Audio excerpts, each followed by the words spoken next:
In this video, let me show you how to use Wish coins in Archero 2. But before that, don't forget to like and subscribe and check out our videos for more tutorials. So let's begin. Want to know how to use Wish coins in Archero 2? You can earn them through special events, tests, regular events, and even arena awards. To use Wish coins, first open your Archero 2 app in your mobile device and make sure you are logged in your desired account. Next, go to the shop, then scroll down to find the wish section. Here you can choose between a single wish or a 10 wish option.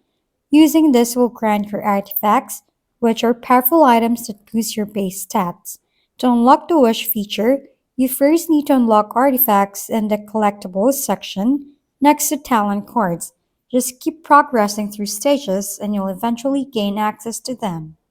If we've been helpful, kindly give us a thumbs up and don't forget to hit the subscribe and bell button for more contents.